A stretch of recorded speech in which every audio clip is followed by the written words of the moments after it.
Namaskar. Good morning, dear devotees, friends. Today, the Sunday, our discourse will be on the Yoga Vasistha. Yoga Vasistha is like a walking on the razor's edge. That's a jnana. But before that, always there will be some questions, there will be some despondency, there will be some doubts. Then only the knowledge that comes out. Pariprasnena shevaya, as it is said in the Bhagavad Gita, that you have to serve the teacher with your spiritual questions. Then only the best knowledge it will come out. So let us begin. Dikkaladi anabachinna ananta chinmatra murtaye swanubhuti ekamanaya namashantaya tejase.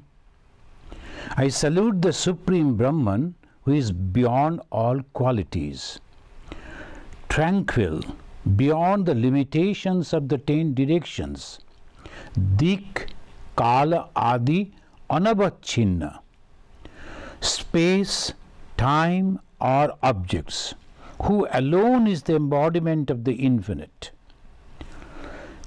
and consciousness, and who is to be known only through the proof of one's own experience. Swa Anubhuti Ekamanaya. Swa Anubhuti. Somebody comes and says, even the Guru comes and says that you are Brahman, it is not going to help. The person should realize that I am Brahman. The direct knowledge, and that is exactly what it says over here. We started this studying, and from the last Sunday, that was the 6th, and today we'll be reading about the doubts of Sri Ramachandra. After finishing the study, Rama and his brothers came back, and naturally, as the young people, even today they do, after the exam is over, the school is over, they like to go out for some touring. Rama and his brothers also requested his father, King Dasharatha, and the mothers that we like to go out. So they arranged and they went out mainly to the holy places. And this kingdom was Koshala, and their capital was Ayodhya.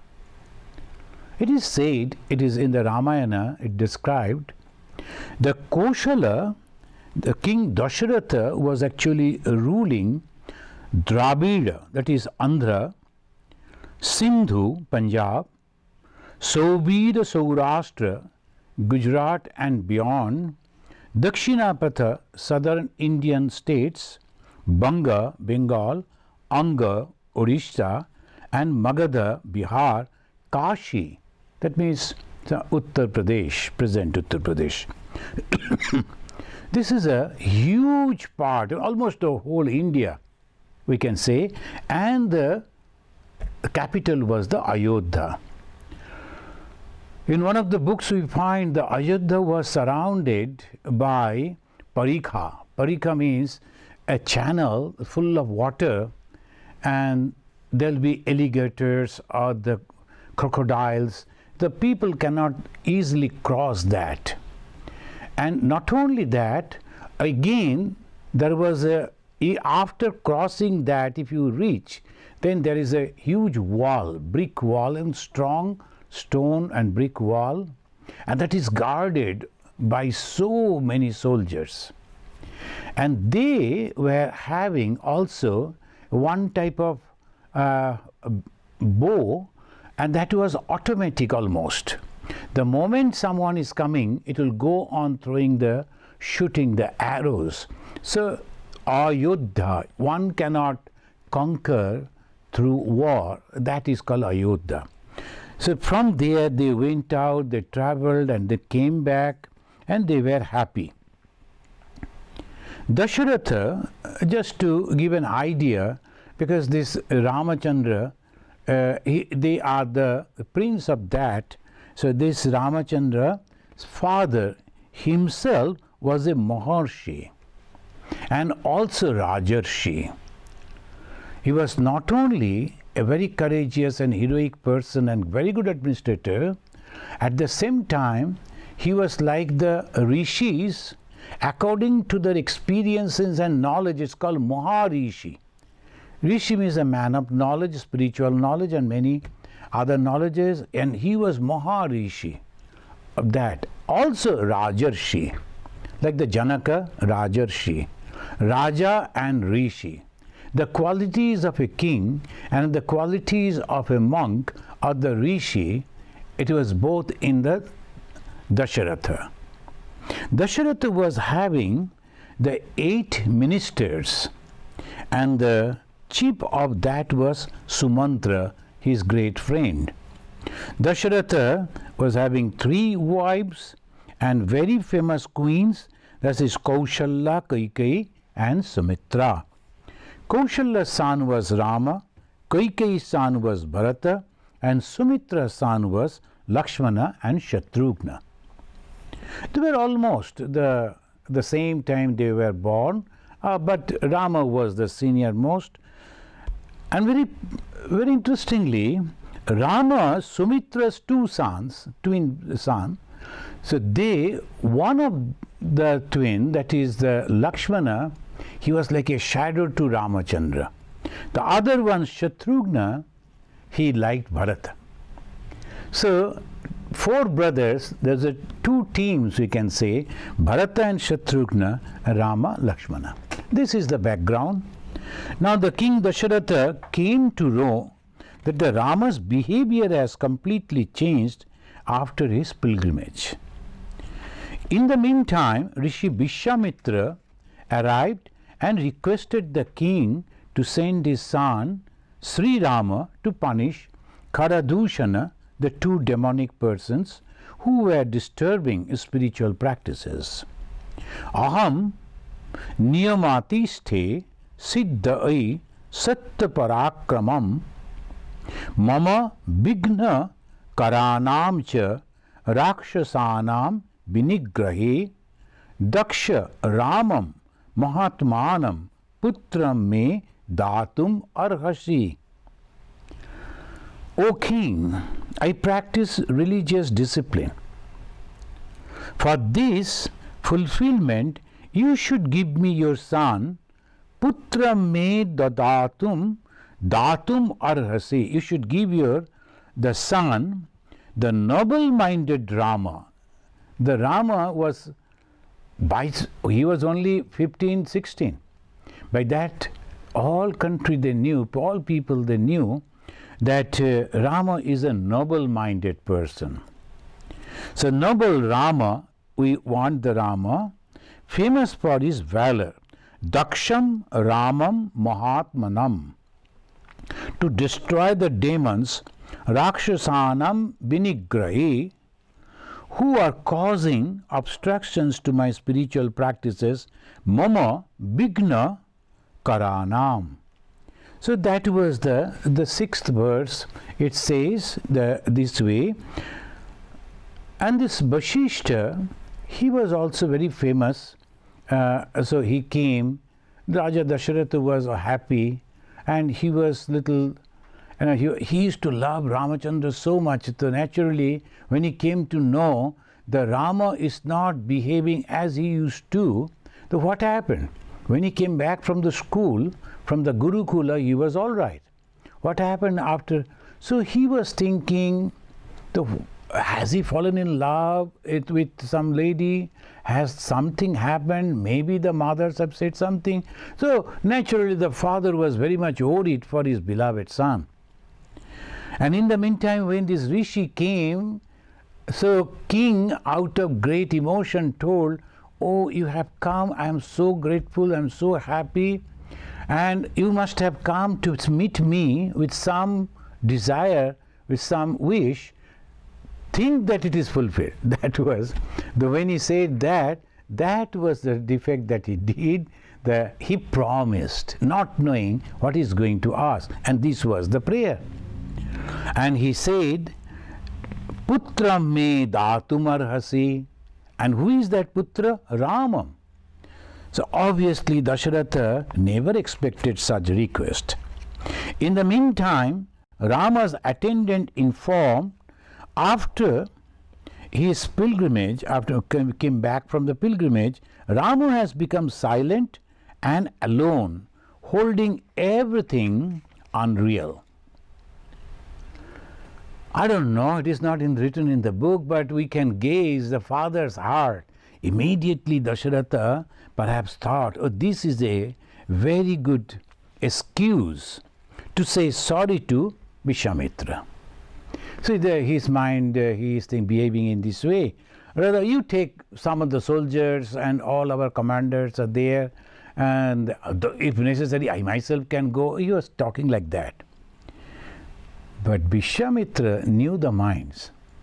He knew the purpose of his visiting and asking Rama to accompany him. Everything he knew. So he says, Evam chitvam mahapragyam anaya atra begata. Oh, is it so?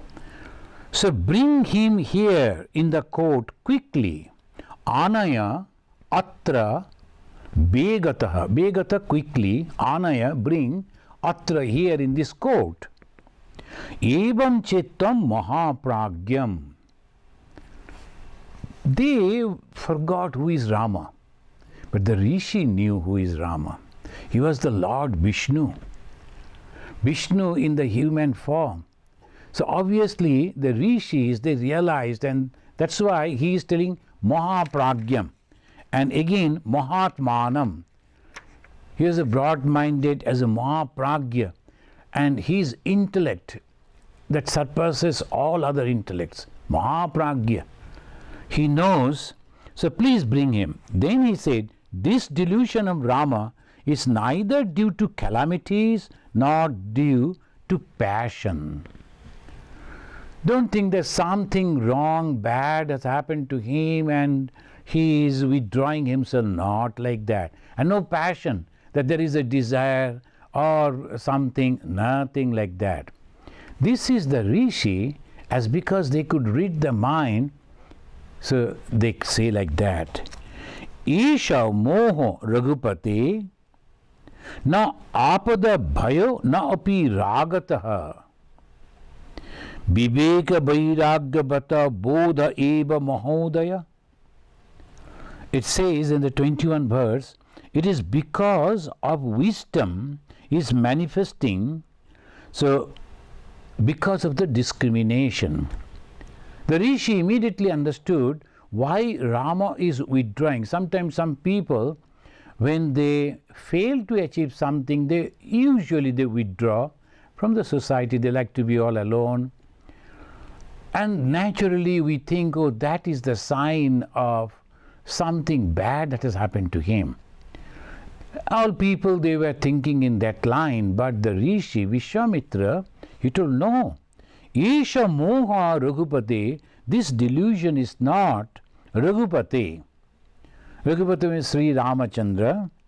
Na apada bhayo, na api ragataha, not because of any fear or any passion, nothing like that. Why? Viveka vairagya bato bodha. As because the Viveka and Vairagya is arising in his mind. He is now 16 years and he is now discriminating, he is now understanding things. So naturally Viveka and Vairagya, sometimes the parents, they wonder why their children suddenly changed. Because of the past karma phala. When you see a little kid and the parents are so happy, Swamiji, he is so devoted, always goes and sings Khandana, and also whenever I am doing puja, he is sitting by my side. I will wait till 16. And then after that, if he or she is continuing the same, then it is okay. Because after the 16, they say 18 in the modern time, their originality, or what is the originality? The past impressions that start manifesting. Then the parents can't understand their children. He was like this, she was like this, why it is changing? Many parents, they'll be asking and they wonder. So this is the very clear, the Rama's mind was also changing because he was the God himself. So naturally these bondages in this world, it is not for him. So he was expressing that. Friends, afterwards, those who know the Ramayana, we know how obedient the Rama was, and he not only followed the Vishwamitra, fought for him, and he obeyed his parents, the father, and also married, and everything in his life. But the beginning of his life, this is important. He knew everything. Then entered into the samsara. Why? We'll come to know about that, because for him, this world and the spiritual world are the same. And this is called Advaita Jnana, the knowledge of the oneness. There is no two. Those who have read the biography or the gospel of Sri Ramakrishna, you must be remembering that word of Sri Ramakrishna, very famous word. So he said, Advaita Gyan Achule Bedhe, tying the knowledge of the Vedanta, of the Advaita Vedanta, and then only you go wherever you like. This is that. When Bhagavan Sri Ramakrishna mentioned, this is the displayed in the life of Sri Ramachandra. Isha moha raghupatena apada bhayona api ragatah viveka vairagya bata bodha eva mahodaya. This is because of the viveka and vairagya, the dispassion that is rising. Hearing the call of the king, his father, Sri Rama came, and as per the tradition, showed his respect to his father and two sages by bowing down and touching the feet, and then sat on the ground, bhumau asane.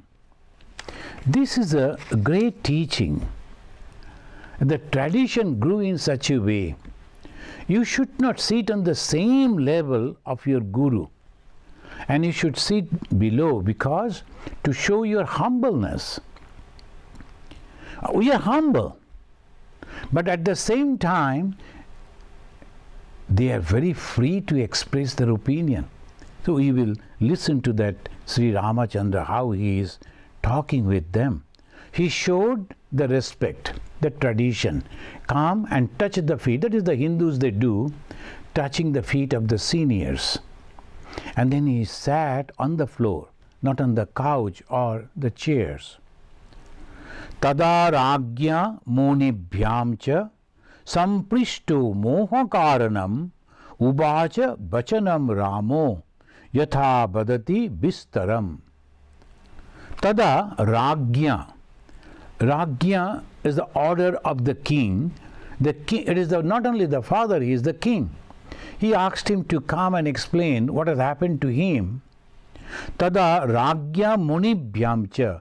And both the munis, their Kulaguru, the Vasistha, and now the visiting sage, the Vishwamitra and Vasistha, two sages, munibhyam cha samprishta moha karanam. What has happened to you, Rama? His father asked. And both the munis, they were nodding their heads.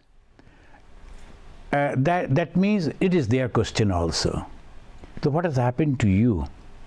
Ubacha bachanam ramo. Now the Rama said, and he opened up his mind, yatha badati bistaram, in details. Friends, I don't know whether we will be able to read all the verses and the way the Rama expressed. We will pick up some and we will understand what is the problem. He is asking the question, and now he is giving, O holy teachers. First he is telling, What is happiness? Can happiness be had in every changing object of this world? These are the two questions, and very important question in the spiritual life. You are asking me to take part as a prince, to be king. But tell me why? The goal is happiness. Not to become a king, but become happy. That is the very, very important thing that one should notice. The goal of human life is not to become a doctor or engineer or professional or the president or the minister, but to be happy. That is the goal. We always think that if we become like that, we'll be happy. It is not. So the happiness that should be the goal. Ma Saradamani Devi, and she told, and that is considered as one of the greatest teachings that she has given, if you want peace, then don't find fault with others. Rather, try to find fault with yourself so that you can rectify. And she never said the God realization ought to become this or that. She said peace. The happiness and peace, how it is possible. Oh, holy teachers, what is happiness? Can happiness be had in ever-changing objects of this world? Whatever I am touching, it is changing. I am thinking that if I get this world, I'll be very happy. The world is completely changing. I was thinking that if I have this office, have this position, but everything is changing, including me. I'm also going to die someday. So that is the basic question of religion. The religion, it begins with a question. And to answer that questions, philosophy comes.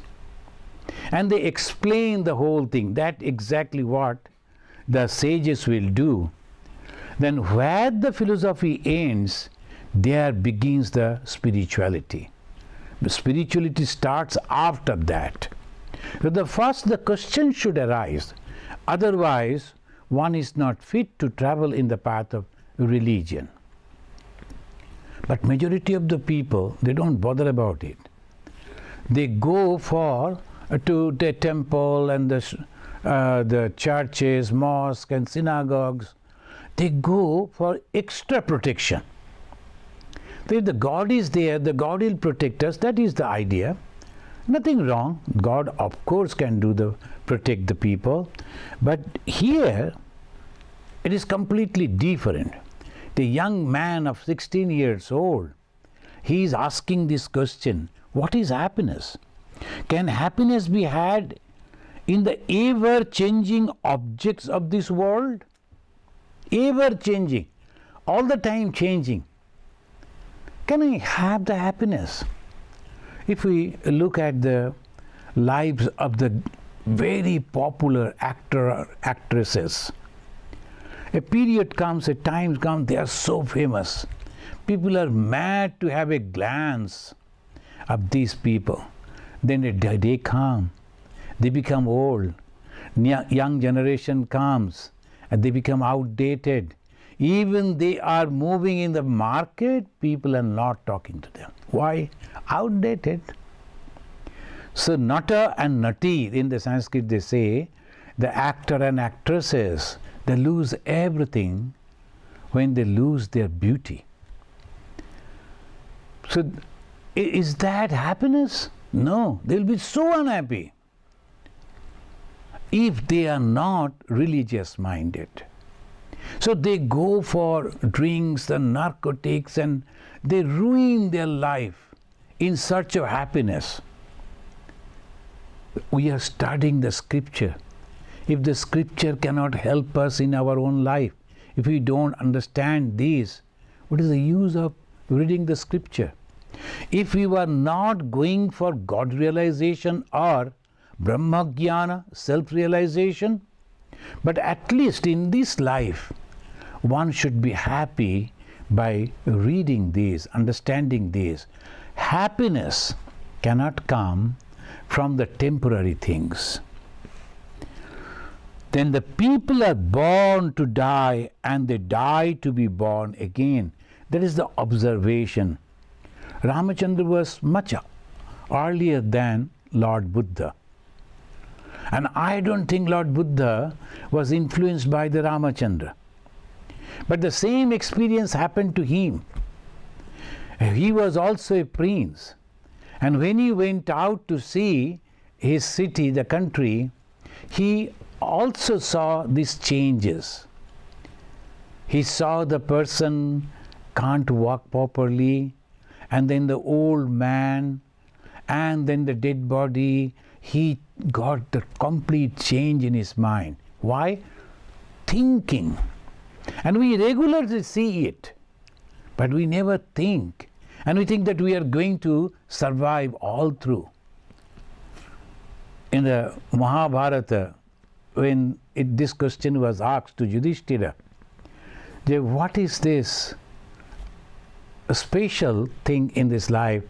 Ascharya, what is that Ascharya? Then the Yudhishthira said, Ahani ahani bhutani gacchanti yamamandiram. Every moment people are dying, but sthiram icchanti. Kimascharya mataparam.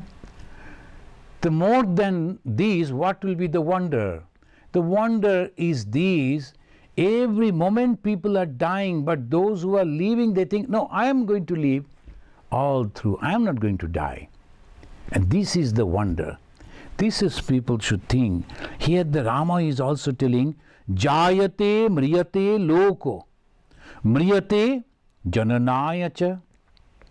The 25th verse, it says, every time people are born to die, and they die to be born again. That means this chakra, the birth and death, this chakra is going on. Then Sri Rama expressed his thoughtful opinion about this world. Then he said, Asthira sarva evaite sacharachara chestita kim me rajyena kim bhogoi ko ayam kim idam agatam. This is a very important verse. He said, the movable and immovable, everything in this world are impermanent.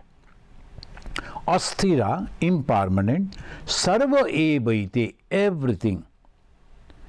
Chara, achara, chestita. Chara and achara. Chara, movable. Achara, immovable. Sentient, insentient. So these both are like this. Everything is impermanent. Kim me rajyena, of what use a kingdom and enjoyments to me? Kim bhogoi ko ayam. Now he is asking, who am I? Ko ayam. This is a Vedanta, they always ask, who am I? Ko ayam.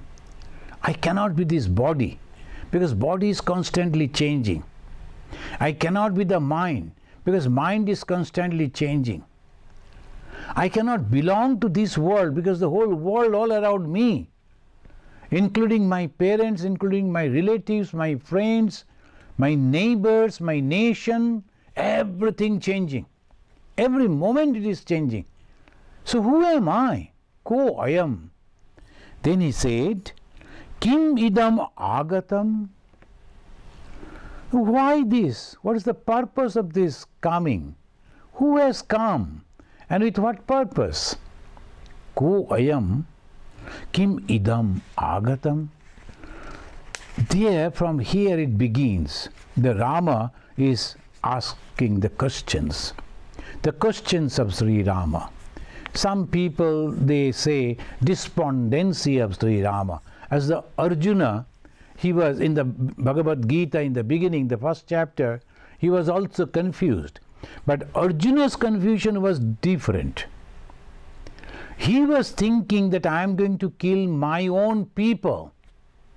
Then what is the purpose of killing my own people, kith and king, relatives, friends and brothers?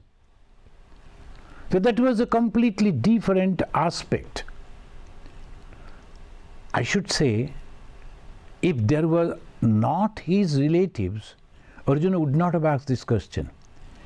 And they would not have showed these weaknesses. No, not necessary. What I am going to earn from this, the world is temporary. He is not thinking in that way. Rama is thinking a completely different. So Sri Ramakrishna says Daya and Maya, they're two different things. Both are emotion.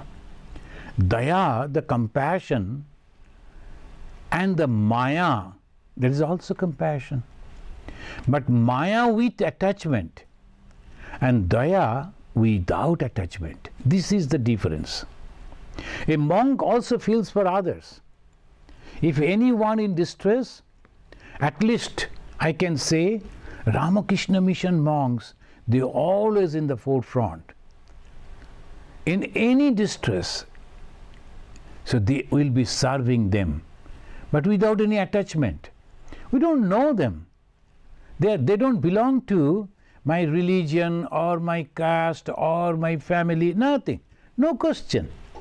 Wherever they are, in South Africa also, our Swamis, they are collecting funds and then feeding the hundreds and thousands of poor people. I have seen them.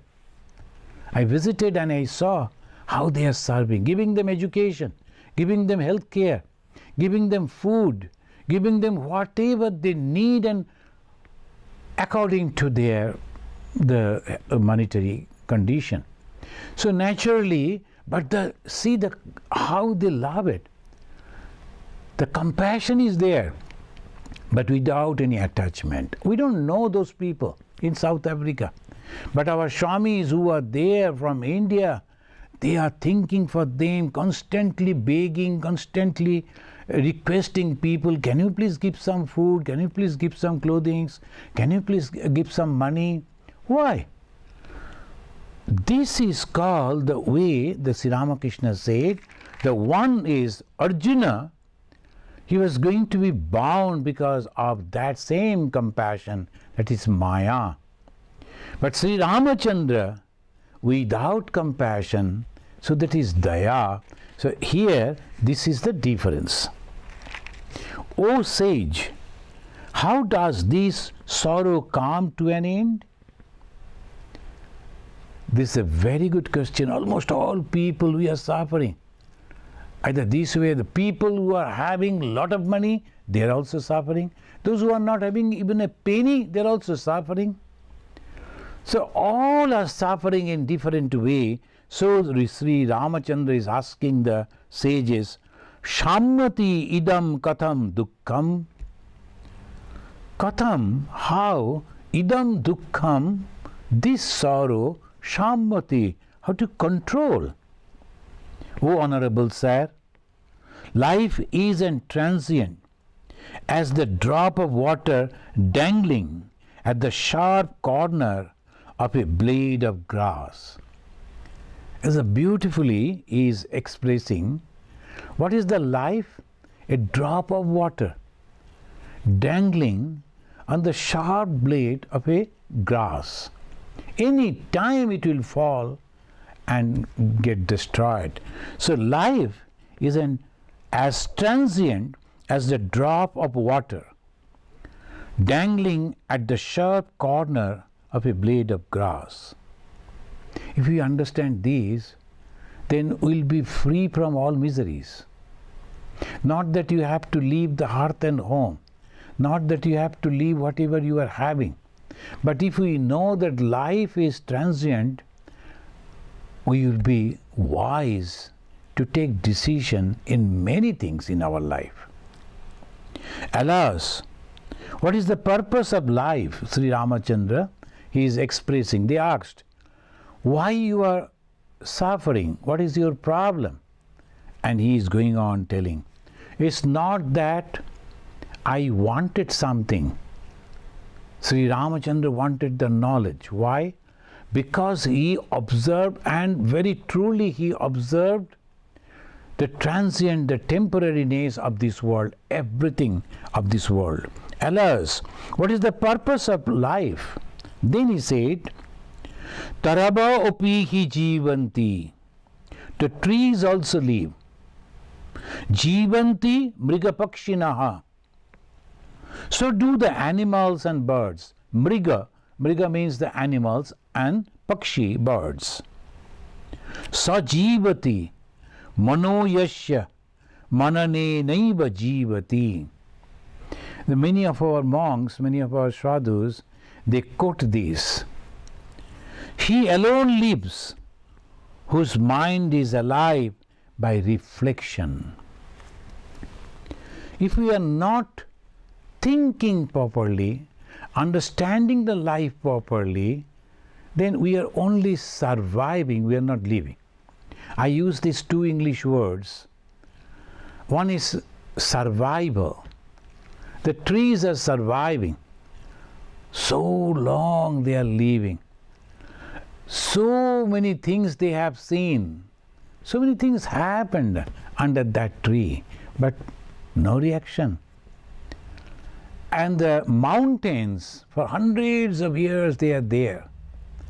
So many kings crossed that mountain with the thousands of soldiers and never came back. Even if they are coming back, maybe the haggard condition, all the mountains have observed. But what is that? It didn't change. So, sajivati manoyasya mananenaiva jivati. 31 and 32 verse mixed. Taraba apihi jivanti. The trees also live. But how? Just they are surviving. Jivanti mrigapakshinaha. And so the animals and birds, they are born and they are eating grasses, and then one day they die. I observe this here. I observe that some of the animals, they are born, small kids coming out, and so fearful, and then slowly they are growing up, and then one day they are dead.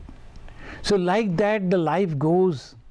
And when you observe this, we should try to imagine what is going to happen to me. I was born, I have grown up, now I am going to die. That's the last, that's the end.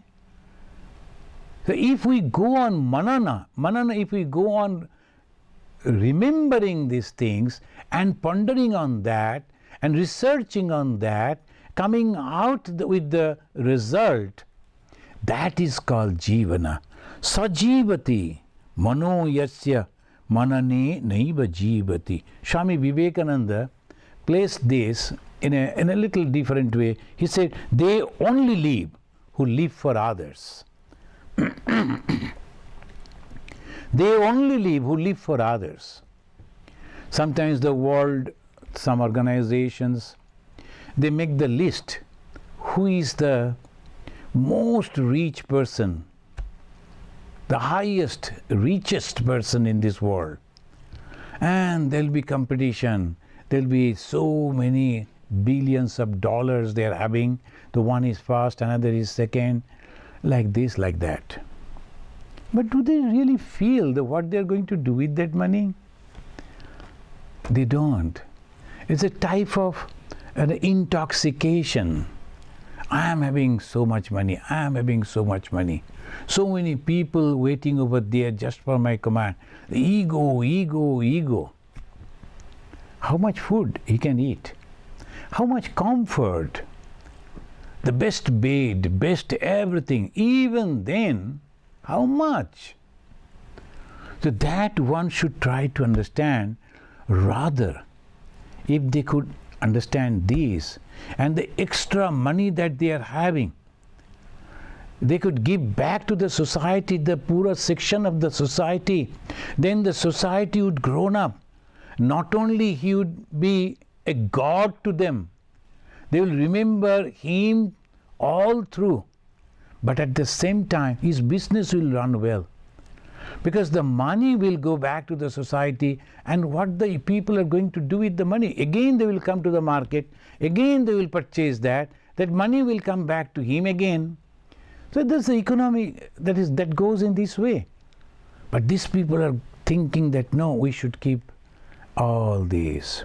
So this preserving, sajivati mano yasya manane naiva jivati.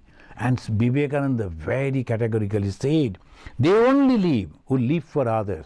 Rest are more dead than alive. The scripture is a burden for one without discrimination. Sri Ramachandra is telling to his gurus. If you don't have the discrimination, if you are studying the scripture, it's a burden. And if you go to the traditional schools, you will see the truth. They have studied the whole scripture, but they don't have the discrimination. Bhagavan Sri Ramakrishna, he said a story. The Pandit, the Sanskrit scholar, he used to visit the king and then read out from the Bhagavata. And after reading out few passages, that is the many they do like that, he used to ask the king, "O king, have you understood?" The king used to say, "Pandit, you should understand fast." But this man, he was to feel insulted. Why the king is telling like that? I am reading the Bhagavata and king is not understanding. What is this?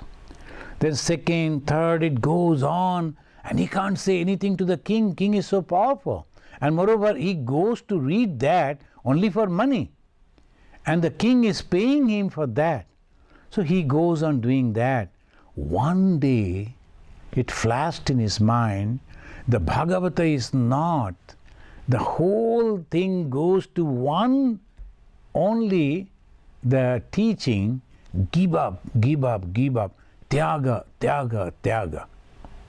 The Bhagavata is teaching us the tyaga, to give up. Now I go and read that Bhagavata before the king for money. And then I am asking the king whether he has understood it or not.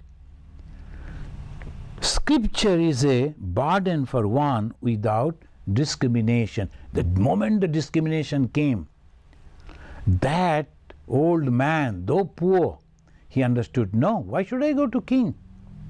He didn't go.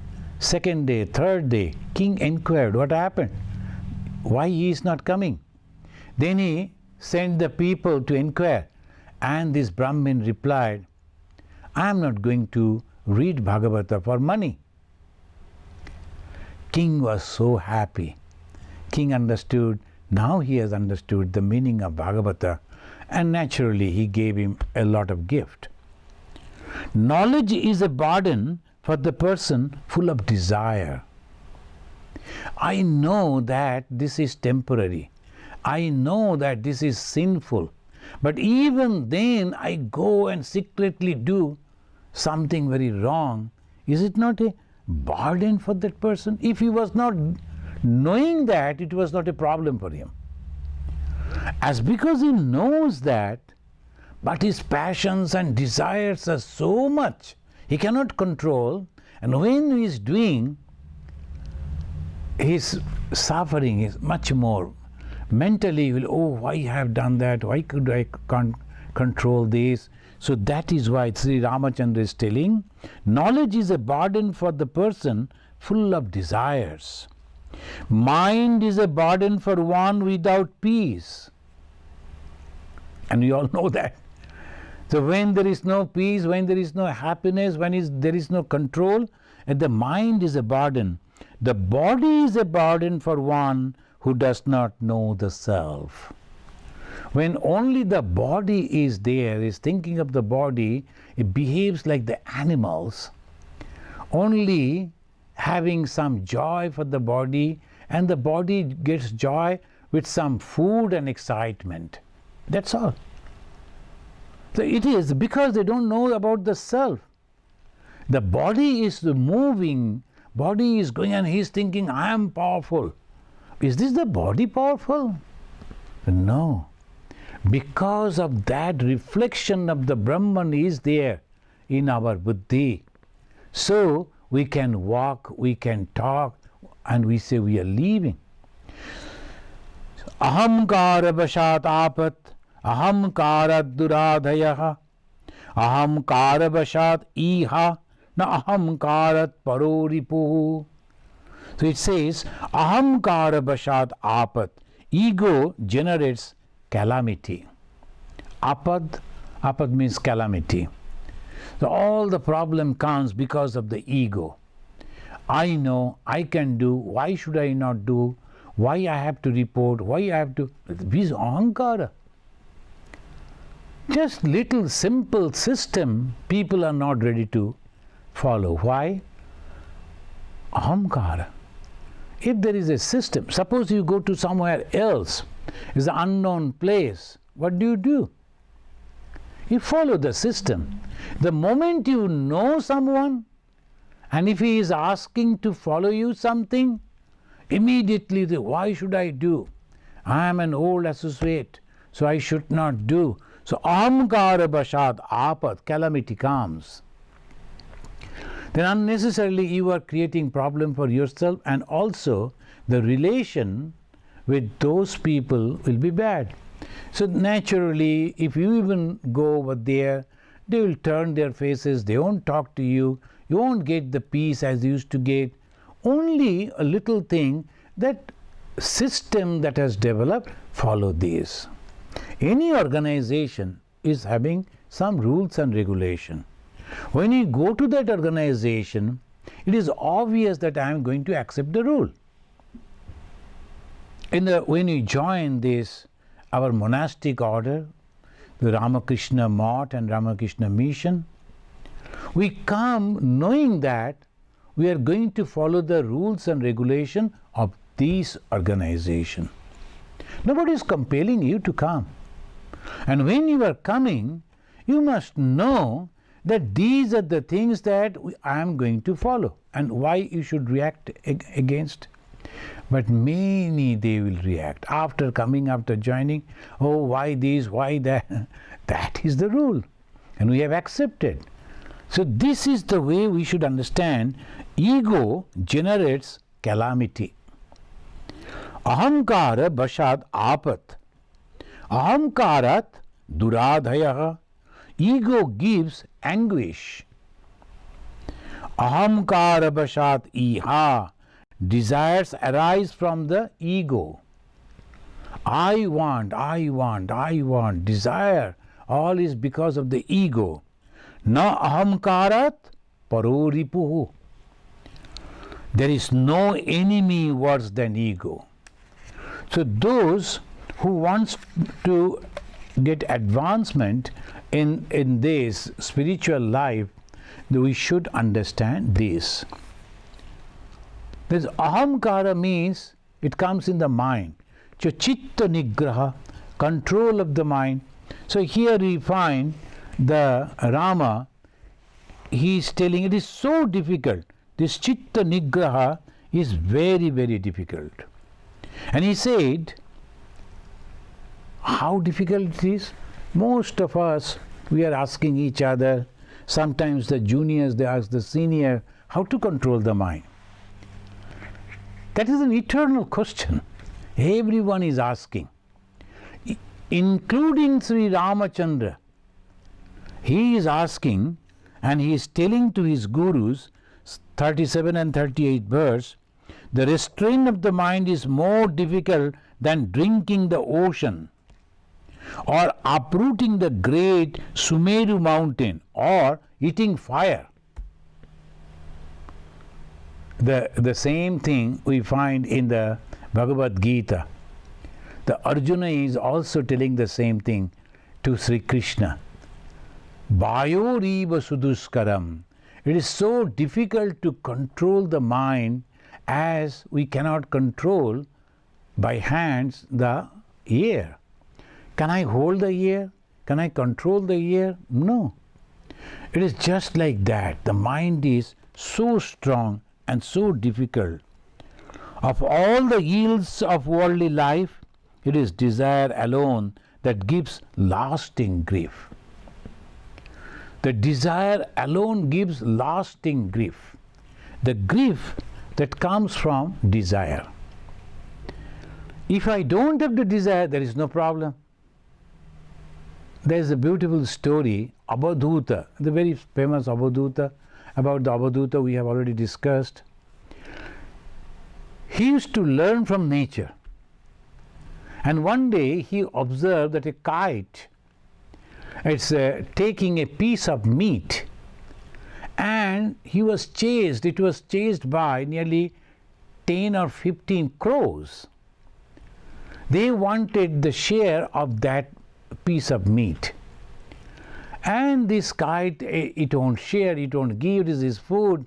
So it was trying to save the food, and it was going down, going up, here, there, but the crows won't leave.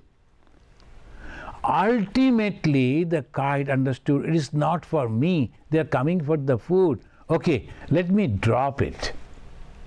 And when he dropped that, all the crows jumped to that, and they left the kite alone. He went and sat on a branch of a tree and heaved, and oh God, now I am safe. So this is the desire. If you have the desire, you are going to suffer. Every day before our eyes, the people are suffering because of the desire. The cause of every suffering, any suffering, desire. Maybe sometimes hidden desire. So this is the thing that we should remember. And Rama is telling this. These are all his observations. These are all his feelings. And this he is expressing to his gurus and to the sages before his father also. They don't think that I have withdrawn myself because something happened in my life, unfulfilled desire, nothing like that. I want to understand the cause of the suffering. So he began with, what is happiness? The cause of suffering is desire, isn't it? He is asking the Guru. And he is telling this way, of all the ills of worldly life, it is desire alone that gives lasting grief. Desire alone makes the best of men worthless. Best of men worthless because of the desire. Then he is telling this, the stage of life are painful. He is telling the body manifests the world, and it is only for experiencing sorrow. This body that manifests over here, that means taking the birth, only for experiencing the sorrow. Friends, if you go to any scripture, Indian scripture, they will always give you, the first thing is this: are you sure that you are not happy with the body and mind? After this, before we go to the answer of the Rishi, that Vasistha, we will read in this, the first book, who is capable to understand. So when we are reading this, we are trying to understand this, going to pursue this, are you capable? So what are the things that is necessary? So then only they will say, okay, you are now capable to understand this. We will come to that. There is nothing more deplorable than the body. And we are all attached to the body. And we are all loving this body so much. And we don't understand anything else but this body. But this body is giving us only pain and nothing else. And whatever the way we are maintaining this body, the death is sure. And after the death, either you will be buried or you will be burned according to your religious tradition. But that is to be sure. The death is obvious, that is sure. So that he is telling, of what avail is wealth then, What use is kingdom? Of what avail are body and things shot for? So these are the spiritual questions he is asking. Friends, we will continue this. It's a long, but we will make it short. And slowly, it is the time he is mentioning about the body, about the wealth, about the enjoyment, about the suffering. Whatever the way he thought, a young man of 16, he is expressing before the two wise people, and also to his father. He was a Rajarshi. Then he is telling the kala, the time. In some cases where the sense of happiness in worldly life exists for a few, time completely destroy even that. So this is called discrimination, bichara. Without this, spiritual life cannot grow. Without this, the spiritual life, one cannot make it successful. Unless and until, there are only two things, again and again I say. One is the spirituality, another this worldliness. The world and spirituality. Then we say, the religious people, they say, the spirituality is nothing but the God who is the creator, and his creation is this world. And now this world is temporary. Why? Because he has used some imagination and he has given that to us, like a magician. As the magician, when he gives the castle on the air, we all appreciate, oh my God, it's true. Such a huge castle and it is floating. Can that be true? But the magician proves that is there. We also see, we also accept that. But even then it is not true.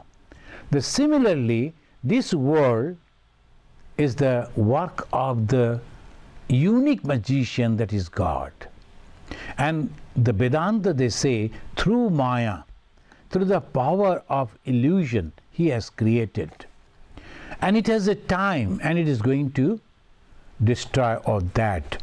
Today, one of my monastic, they are telling that whether I take medicine or not, this body is going to die, and it has a time.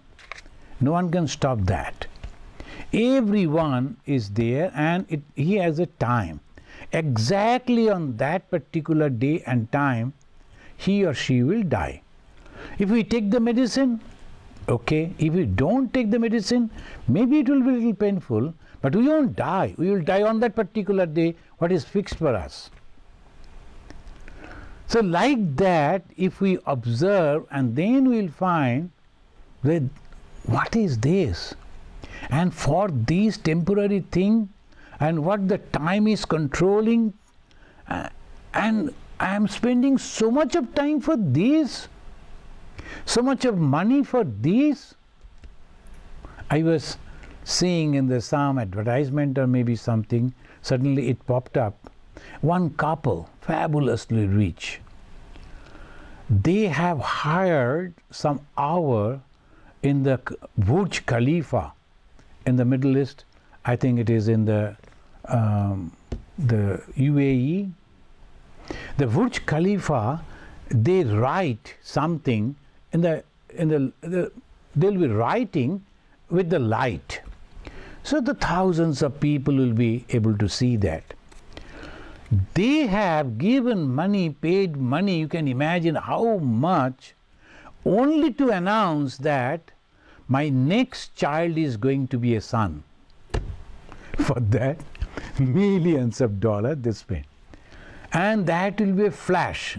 I don't know how many people will read. Even if they read, they will wonder whose son? Anyway, somebody's son. So, but these two young couples, they're so happy. Then they have announced that my next, the baby is going to be a son. Is it? They will let them be happy. They were feeling they are happy. The friends are there, and you can understand. They don't bother about spending money. But suppose instead of writing over there, they could go to a place where people need that, and that $1 million, if they had given them food, medicine, clothing, and said, will you please pray for my son who will take birth on such and such date? Thousands of people would have prayed for that son. So please think about it. So we will continue how wonderfully this young man of 16 years, Sri Ramachandra, he is taking each and everything, this body, this mind, this kingdom, this wealth, this world, and the time, each and everything is nothing but temporary, Father. Then why you are asking me to become a king? So that is the question. We will continue with that in our next discourse. Thank you. So the first question is from Devjani Dhar. Devjani is asking, what is the significance of Gotra for us, for future generations, in the path of spiritual broadness of mind and attitude? Devjani, though it is not related with the subject that you are studying, but still, the Gotra comes from the school. Someone maybe in the generation, in the family that you are born, someone long back, he was a student of maybe Modgalla. So your Gotra is a Modgalla Gotra. So the training and the culture and the system that has come down from the training of that school of Modgalla. Bharadwaja Gotra. The Bharadwaja, the Rishi, the famous Rishi we know, and he has formulated, hey, you should do this, you should do that. From there, we have forgotten what they instructed. But it is continuing, and naturally, that is India, it will continue, that is called Gotra. But always you should feel proud and try to live that life that you belong to a Rishi. And your whole family, your clan is belong to a Rishi, the seer, the holy people. And you should not do anything wrong that will make them ashamed. So that is called Gotra. Thank you. The next question is from Hima Bindu. Hima is asking, life is short through realized impermanence of this world. Life's important part is over. Now with little time left, what to do? Hima, right? Yes. Himaji, even a day, that is sufficient. Just say to God, God, I am yours. And you will be realizing God. So that faith should be there. Even for a long period of time, the people, they are practicing as because there is no dedication. Two things are necessary. One is faith that God is there. Second, the earnestness to be with God. That is sufficient. It is not the time, but your intensity of prayer. May God bless you. The next question is from Tuhin. He is asking, without desire, can this cycle of life or bhava chakra move? No. Without desire, it cannot move. So when you don't have the desire at all, then your mind becomes tranquil. The desire comes from the association, and there will be no association. So what will remain? Consciousness only. See, the consciousness is there all the time, always, in every being. But above the consciousness, it is going on like the waves of Sattva, Raja and Tama, the three qualities. And from the Sattva, Raja, Tama, ego is also coming. Raja means fully ego. And tamo is also ego but negative. Sattva is also ego but positive. But ego is there. And naturally it will rise the desire, desire and desire. So if the desire is not there, then mind become completely tranquil. That is the rishis, that is the meditation, that is samadhi, no desire at all. And then at that time the reflection of the consciousness can be realized. So Pratyak Atma Darshana, that is called. Thank you. The next question from Charles. He is asking, what is a good way to remember that we are going to die? I find it hard to remember. That is, don't remember that, Charles. But the thing is, only think that it is all temporary.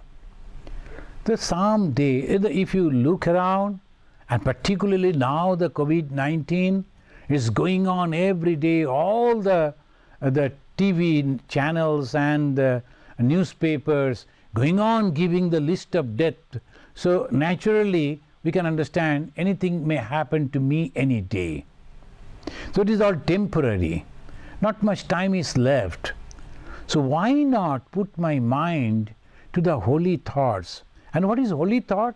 Thinking the good for others, Holy thought is thinking the good for others and to give the benefit to them and not me. The moment you become unselfish, your life, whatever may be the span of life, that will be really, really useful. They only live who live for others. Rest are more dead than alive. So that is the way. Thank you. The next question is from Srima Viswas. She is asking, what is Maya? Maya is the power of God. It cannot be explained but can be felt. So that is called the Maya. And in the different, particularly in the Vivek Chudamani, Shankaracharya has given the descriptions of the Maya, definitions of the Maya, and it is there. We feel like that, but at the same time we cannot explain that. That is called Maya. I see that it is a snake, but at the same time when someone comes with the light, I see, no, it is the rope. How it happened? It is the Maya. I think that this person is so close to me and I am going to live with him or her all through my life. After a month or so, after a few years, we don't feel like that. Why? Why I could not feel this before? Maya. So in our life, every day, every moment, we are experiencing Maya's activity, but still we feel it. We suffer, but we cannot explain what is Maya. Okay. Okay, then let us conclude by chanting Shanti, Shanti, Shanti 3 times. You can also join with me. Om Shanti, Shanti, Shanti, Harihi Om Tat Sat.